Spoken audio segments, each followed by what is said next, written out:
picking Gwen doesn't feel as good, just because everyone kind of wants to be in melee range. That's what I'm saying. That's what I'm saying. Because like Swain's like, I'm going to be on you, and so you're not going to block my damage, and Viego's going to be on you, and Zeri is like almost there or on you, yeah.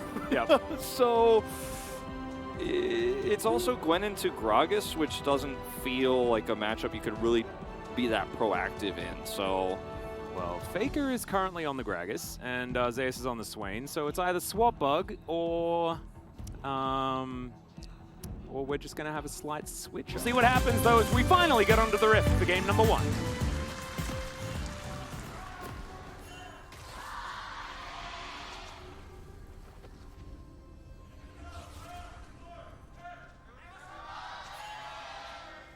I think some of the T1 fans just started yelling just to help them out. And I think that that is absolutely beautiful. I love that. Faker has taken the unsealed spellbook this time around. And, okay, it was a little bit of slander earlier on, Wolf. So here, let me just chuck some facts at you. okay. Sion, 100% win rate. Varus, 100% win rate. Diana, 100% win rate. Tryndamere, Veigar, Ornn, Kog'Maw, Nidalee, according to this, but apparently he's only played it once, which is wrong. It's got to be wrong, because his debut game was on Nidalee. Yeah, I mean, that was, I mean, they're... I think it's just the stats don't go back far enough. That's the issue. He's also 100% win rate on Poppy, apparently, according to this. But, you know, there's certainly a lot of champs that he hasn't played that much because he's played, like, what, 78 of them or something like that? Like an extraordinary number of champions? It's quite high. I think it's in the LCK alone, like something like 72 or 73. Do you want to know some of his more interesting 100% win rates based on this? Zillion is 8-0, according to this, which is definitely a lot of Zillion victories. But I swear I've seen a loss on the Zillion. I feel like so I think there is a few of these. I think these stats are just bad. So I'm just gonna leave. Yeah, I like how you kept saying according to this as well. Yeah, no, I have to. Even if you didn't believe it, like yeah, I do. And they have done it again here. As another hook is going to connect here as Carrier just looking to blow up, but no, Prince and Kale not going to utilize their flashes to pick up first blood. As Close are going down to half health, Faker doing the same thing, but otherwise just some trades of health damage. Man, Faker, I thought that Carrier was dead there. You've been, I think the drafts that have the least things you can criticize them, they all make just complete sense, and they're just standard and strong as wow. Another max range hook comes out from Kale as Gumayusi trying to run this one out. In the meantime, in the mid lane, Faker throws down the ulti. He's keeping himself alive for an obscenely long time, and I have a feeling he won't even need to flash. As he goes down to about 200. Meanwhile, the fight continues on the bottom side of the map. This observing is pretty insane, as all of these players just continuing to beat on each other, but there is 0 kills that have occurred. Faker does not flash, as you mentioned, and it looked like was even trying to bait the two Liiv Sandbox players there in for owner's rotation down to turn that, but is very calm. His ultimate is expended, but gets a ton of value there, so ult's traded. Yeah, I mean, just nonchalant in this early stage of the game as Croco is going to start fighting Faker. Owner is doing the Rift Herald, and so Faker just going to demonically ascend and show Liiv Sandbox some visions of the Empire, I guess. W with the weirdest name ever, but it just buys time so that Owner casually continues to take the Rift Herald without too much of a response at all. I kind of feel like they could have pushed the issue more there. Meanwhile, down here. Yeah, Gumayusi's going to ult. Passive comes through from Prince, but Gumayusi knew as, oh, the killer instinct. Just beautiful from Prince. No funny business for you, Gumayusi. And that will be first blood going over to the Kai'Sa. Dove here towards the top side. The wraparound from Croco as well as Zeus. Doesn't have a lot of vision available. Croco going to start the back though. And yeah, Zeus felt like something was up. Good check here. Yeah. Can also start to delay Croco's back because he's Gragas and has nothing to fear. Does need to be careful about staying too long, but it's going to be totally fine. That was a really nice play there by Kale on the bottom side of the map though, and that's one of the only... Oh, okay. Stop the backs. And that's going to guarantee the Drake. You'll take that. Yeah, you will. And going to be a nice turnaround here, the bottom side of the map. Is that Croco was really cool because it looked really silly. I mean, I think that they probably could have gotten the Drake even if he did back because he wasn't going to get there in time. But you know what? I like the idea. Delaying the back it's the first, and yeah, it goes down extremely quickly. So yeah, probably unnecessary, but still, Wolf, you know, it's a cool idea. If you delay the back, pick away the anti-Zeri option, as Kerry's going to shake the hand of Kale as, okay, slow down onto Prince. They just fight each other. Fantastic hostile takeover. That's going to guarantee the kill.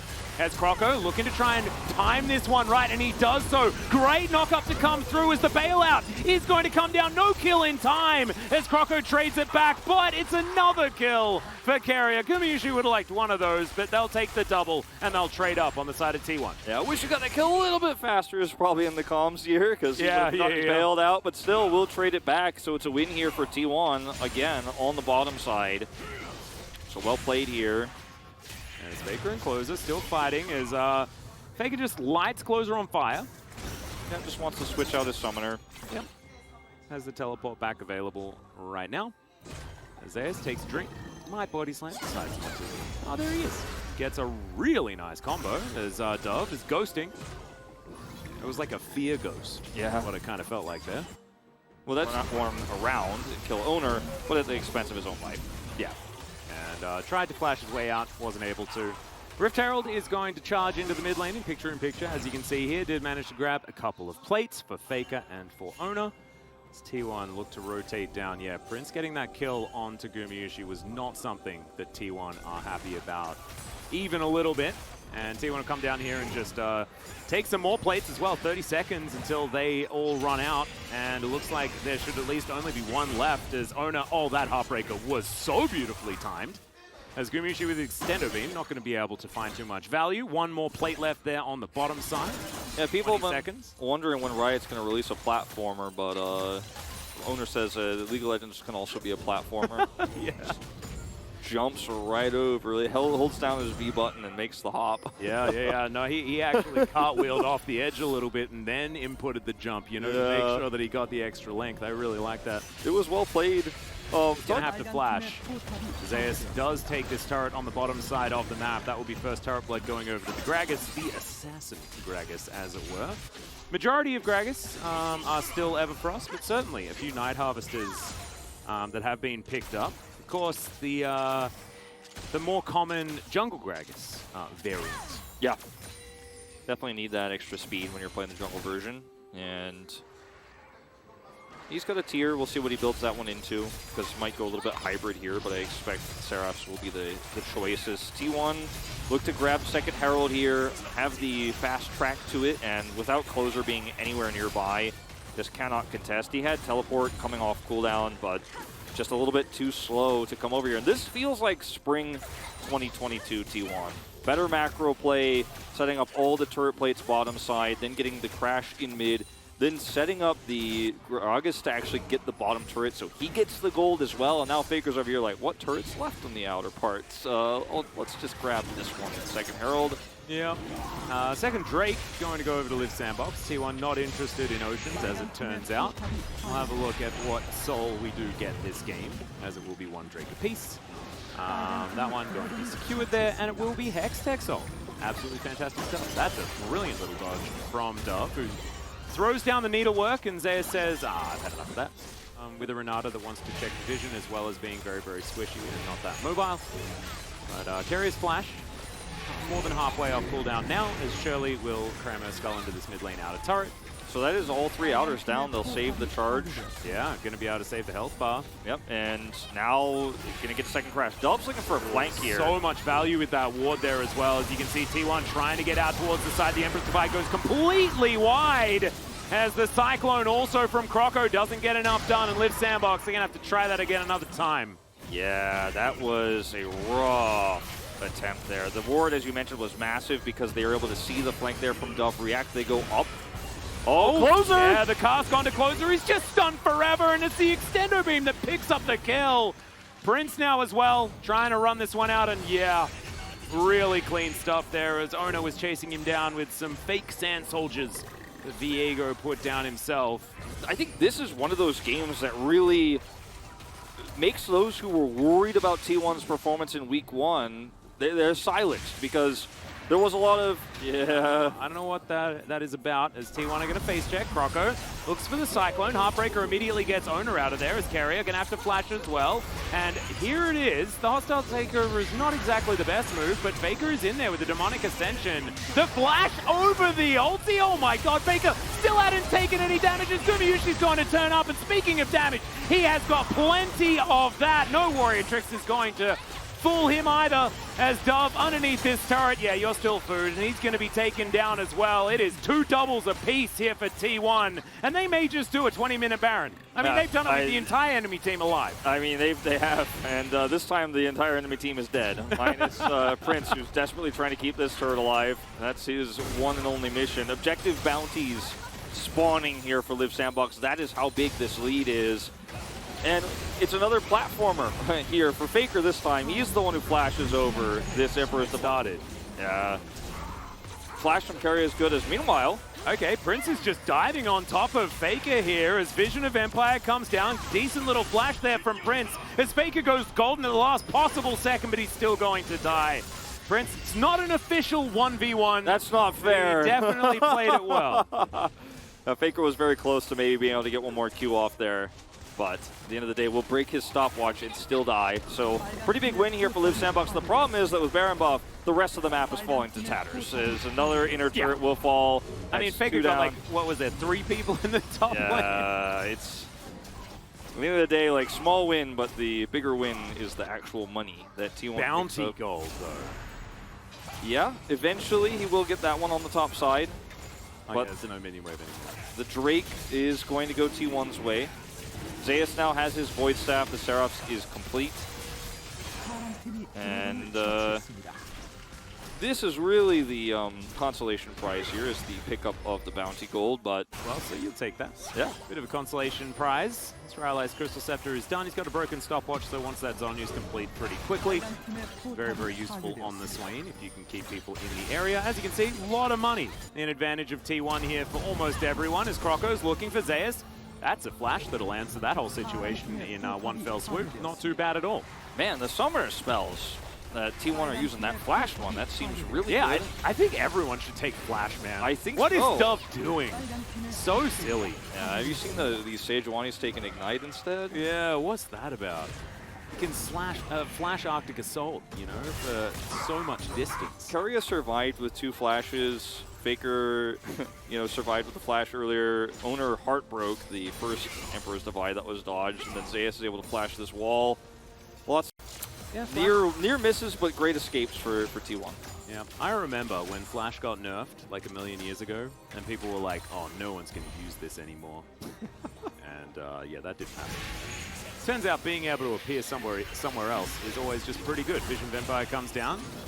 Little decoy comes out from that Warrior Trickster, but I don't know whether this monkey is going to be quite tricky enough, as that body slam defensively was just beautiful. If that was a body slam even. I mean, I don't know what Croco was thinking. Just real dead anyway, so it doesn't even really matter. He's going back in. I think he dies either way, but he sped up the process. Yeah. T1 are basically in position to end the game. They have a wave here mid. I mean, it's only 24 minutes in this meta, but they have so much damage and wave clear. This is easily an inhibitor push. And also, like, we already illustrated that Liiv Sandbox have a composition that just straight up doesn't work into T1s, and now T1's in your base, breaking your things, and like, Liiv Sandbox just cannot do anything to answer it. Dove now underneath this turret, and I think they can freely dive. Glenn's not going to be immune enough here, as Faker might have to flash get himself out of the way. The bailout does come through, but I don't think he's going to be able to survive. So, as I say it, pretty instant cast curse, and Faker will go down. Hex gates are going to be taken, though. I don't know whether Liiv Sandbox still want to fight this. Don't think so. They're going to have to just clear waves. The mid push is coming here with its first wave of super minions. Top was broken open as well, so Liiv Sandbox have a lot of problems they're going to have to deal with before the next fight. A minute 30 for next Baron, minute 40 for the Hex Tech sole point. Prince? Yeah, Prince in a lot of trouble. Zay's going to throw a cask at him, and that is a nuclear bomb.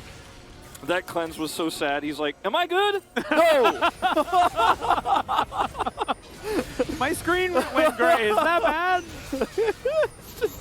He cleanses it. He's like, Hold on! Oh, no. Yeah, you can't cleanse the death chamber, unfortunately. You need a QSS for that one, I'm pretty sure, as Croco's now in a whole host of trouble. Kale's not going to be able to save him for this one. Zayas picks up that kill now as a hostile takeover comes in. Kale desperately looks for someone to hit as Closer is real dead yet again. Dealing with these Emperor's Divides seems to be something that T1 is very, very comfortable with this game. Yeah, Closer has been read like a book. And now, these Nexus turrets are really under fire. Yeah. Okay, there's the Demonic Ascension. Faker just going inside the mist. He'll utilize his Zhonya's Hourglass to keep himself alive. Dub also does the same. The pullback onto Kale, though, and Faker stays alive this time. The Nexus turrets aren't really the priority here, as Faker wants to mop up all of these kills. This has been very vocal about in our post-game comms most of the time. Croco will turn up, but yeah, he's pretty squishy as the Wukong, and this, I know it's just above 25 minutes, but I'm going to call it a shellacking as T1 are looking to try and kill Closer one more time, but they'll decide to be merciful this time around. We'll see whether they are in game number 2 as well. The draft here